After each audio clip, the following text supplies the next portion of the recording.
ಬೆಂಗಳೂರಿನಲ್ಲಿ ಒಬ್ಬ ವಿಶಿಷ್ಟ ಖತರ್ನಾಕ್ ಕಳ್ಳ ಪತ್ತೆಯಾಗಿದ್ದಾನೆ.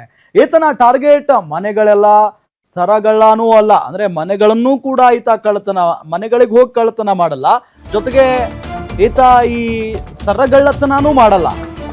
ದೇವಸ್ಥಾನದ ಅರ್ಚಕರೇ ಈ ಖತರ್ನಾಕ್ ಕಳ್ಳನ ಟಾರ್ಗೆಟ್. ಗುಂಡಿಗೆ ಕೈ ಹಾಕಿದ ನೋಡಿ ಈತ. ದೇವಸ್ಥಾನದ ಅರ್ಚಕರೇ ಈ ಖತರ್ನಾಕ್ ಕಳ್ಳನ ಟಾರ್ಗೆಟ್. ಮುತ್ತೈದೆಯರಿಗೆ ಬಾಗಿನ ಕೊಡುವ ನೆಪದಲ್ಲಿ ಕೈ ಚಳಕ ತೋರಿಸ್ತಾನೆ. ಪ್ರವೀಣ್ ಭಟ್ ಎಂಬಾತನನ್ನ ರಾಜಾಜಿನಗರ ಪೊಲೀಸರು ಬಂಧಿಸಿದ್ದಾರೆ. ಪ್ರಸಿದ್ಧ ದೇವಸ್ಥಾನಗಳ ಅರ್ಚಕರನ್ನ ಪರಿಚಯ ಮಾಡಿಕೊಂಡು ವಂಚನೆ ಪ್ಲಾನ್ ಮಾಡ್ತಾನೆ.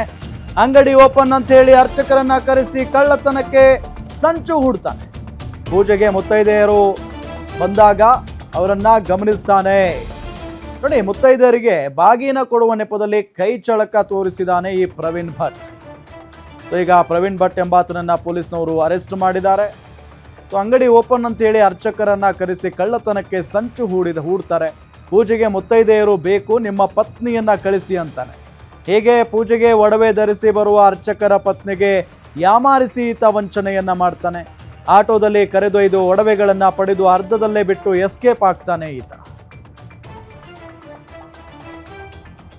ಉತ್ತರ ವಿಭಾಗದ ರಾಜಾಜಿನಗರ ಪೊಲೀಸ್ ಠಾಣೆಯಲ್ಲಿ ಒಂದು ಪ್ರಕರಣ ದಾಖಲಾಗಿದೆ.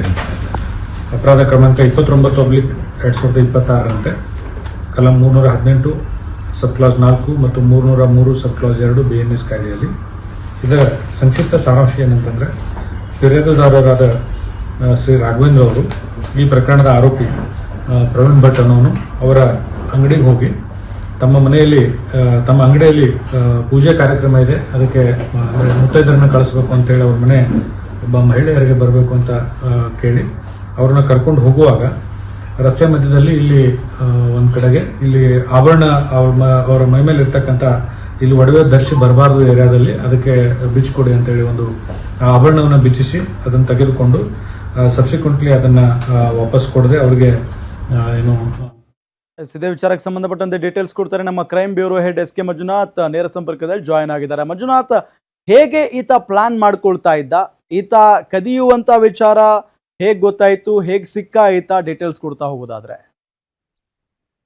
ರಾಜಾಜಿನಗರ ಪೊಲೀಸರು ಒಂದು ಕಾರ್ಯಾಚರಣೆ ನಡೆಸಿ, ಅಂದ್ರೆ ಆ ಭಾಗದಲ್ಲಿ ಒಬ್ಬ ಮಹಿಳೆ ಒಂದು ದೂರನ್ನ ಕೊಟ್ಟಿರ್ತಾರೆ. ಆ ದೂರಿನ ಆಧಾರದ ಮೇಲೆ ಆ ಒಂದು ಕಾರ್ಯಾಚರಣೆ ಇಳಿಸಿದಂತ ರಾಜಾಜಿನಗರ ಪೊಲೀಸರು ಆರೋಪ ಮಾಡಿದಂತ ಮಹಿಳೆ ಆರೋಪಿ ಯಾರು ಇಲ್ಲಿ ಪ್ರವೀಣ್ ಭಟ್ ಅಂತ ಏನಿದ್ದಾನೆ, ಈತ ಯಾವ ಮಾರ್ಗದಲ್ಲಿ ಕರ್ಕೊಂಡು ಹೋದ ಅನ್ನೋದ್ರ ಬಗ್ಗೆ ಮಾಹಿತಿನ ಕಲೆ ಹಾಕಿ ಆಟೋ ಮೂವ್ ಆದಂತ ಮೂವ್ಮೆಂಟ್ ಅನ್ನ ನೋಡಿಕೊಂಡು CCTV ಆಧಾರಗಳ ಮೇಲೆ ಈತನನ್ನ ಬಂಧಿಸುವಲ್ಲಿ ಯಶಸ್ವಿಯಾಗಿದ್ದಾರೆ. ಬಂಧನದ ಬಳಿಕ ತೀವ್ರ ವಿಚಾರಣೆಗೆ ಒಳಪಡಿಸಿದಂತ ಸಂದರ್ಭದಲ್ಲಿ ಪ್ರವೀಣ್ ಭಟ್ ಇದೇ ರೀತಿಯಾಗಿ ಕೆಲಸ ಈತ ಒಂದು ಮಹಿಳೆಯರನ್ನ ಒಂದು ವಂಚನೆ ಮಾಡಿ ಅವರ ಬಳಿ ಇರ್ತಕ್ಕಂಥ ಚಿನ್ನಾಭರಣವನ್ನ ದೋಚಿ ಪರಾರಿಯಾಗ್ತಕ್ಕಂಥ ಕೆಲಸವನ್ನ ಸಹ ಮಾಡ್ತಾ ಇದ್ದ. ಈತನ ವಿರುದ್ಧ ಬೆಂಗಳೂರಿನ ಹೆಬ್ಬಾಳ, ಚಾಮರಾಜಪೇಟೆ, ಚೆನ್ನಮ್ಮನಕೆರೆ, ಅಚ್ಚುಕಟ್ಟು ಸೇರಿದಂತೆ ರಾಮಮೂರ್ತಿ ನಗರ ಸೇರಿದಂತೆ 5 ಸ್ಟೇಷನ್ಗಳಲ್ಲಿ ಪ್ರಕರಣಗಳು ದಾಖಲಾಗಿದ್ದಾವೆ. ಇನ್ನು ಈತ ಏನು ಮಾಡ್ತಾ ಇದ್ದ ಅನ್ನೋದಾದ್ರೆ, ಇವರು ನೇರವಾಗಿ ಮಹಿಳೆಯರ ಸರ ಕದ್ದು ಎಸ್ಕೇಪ್ ಆಗ್ತಾ ಇದ್ದ, ಅಥವಾ ರಾತ್ರಿ ವೇಳೆ ಯಾವುದೇ ಮನೆಗಳಿಗೆ ಕೆಲಸನ ಆಗ್ತಾ ಇರ್ಲಿಲ್ಲ. ಮೊದಲಿಗೆ ದೇವಸ್ಥಾನಗಳಲ್ಲಿ ಹೋಗಿ ನಾವು ಈ ರೀತಿಯಾಗಿ ಒಬ್ಬ ಬಿಸ್ನೆಸ್ ಮ್ಯಾನ್ ಅಂತಕ್ಕಂಥ ನಿಟ್ಟಿನಲ್ಲಿ ಪರಿಚಯನ ಮಾಡ್ಕೊಳ್ತಾ ಇದ್ದ. ಜೊತೆಗೆ ದೇವಸ್ಥಾನಗಳಿಗೆ ದೇಣಿಗೆ ರೂಪದಲ್ಲಿ ಒಂದಷ್ಟು ಕಾಣಿಕೆಗಳನ್ನು ಸಹ ಕೊಡ್ತಾ ಇದ್ದ.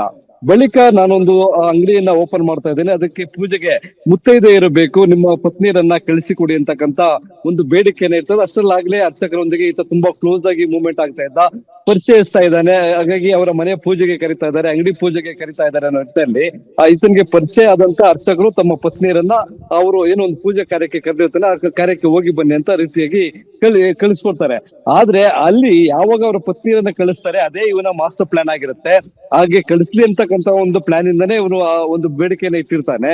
ಯಾವಾಗ ಇವರು ಪೂಜೆ ಇದೆ ಅನ್ನೋ ನಿಟ್ಟಿನಲ್ಲಿ ಮೈ ತುಂಬಾ ಒಡವೆಗಳನ್ನ ಹಾಕೊಂಡು ಬರ್ತಾರೆ, ಅವರನ್ನ ನಾನೇ ಕರ್ಕೊಂಡು ಹೋಗ್ತೀನಿ ಅಂತ ಒಂದು ಆಟೋ ಬುಕ್ ಮಾಡಿ ಆಟೋದಲ್ಲಿ ಕರ್ಕೊಂಡು ಹೋಗ್ತಕ್ಕಂಥದ್ದು.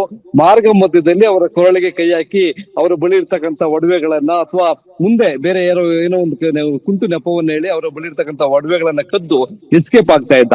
ಹೀಗಾಗಿ ಎಸ್ಕೇಪ್ ಆಗಿದ್ದಂತ ಏನು ಪ್ರವೀಣ್ ಭಟ್ ನನ್ನ ಅರೆಸ್ಟ್ ಮಾಡಿರ್ತಕ್ಕಂಥ ರಾಜಾಜಿನಗರ ಪೊಲೀಸರು ಈಗಾಗಲೇ 120ಕ್ಕೂ ಹೆಚ್ಚು ಗ್ರಾಂ ತೂಕದ ಚಿನ್ನಾಭರಣವನ್ನ ವಶಪಡಿಸಿಕೊಂಡಿದ್ದಾರೆ. ಉಳಿದಂತೆ ಈತನ ವಿರುದ್ಧ ಯಾವ್ಯಾವ ಪೊಲೀಸ್ ಠಾಣೆಗಳಲ್ಲಿ ದೂರುಗಳು ದಾಖಲಾಗಿದ್ದಾವೆ, ಅಲ್ಲಿ ಯಾವ ರೀತಿಯಾಗಿ ಈತ ಕೃತ್ಯವನ್ನ ಎಸಗಿದ್ದ ಅನ್ನೋದ್ರ ಬಗ್ಗೆ ಒಂದು ತನಿಖೆಯನ್ನ ಮುಂದುವರಿಸಿದ್ದಾರೆ. ರಾಮ್, ಓಕೆ, ಥ್ಯಾಂಕ್ ಯು ತಮ್ಮೆಲ್ಲ ಮಾಹಿತಿಗಾಗಿ ಮಂಜುನಾಥ್.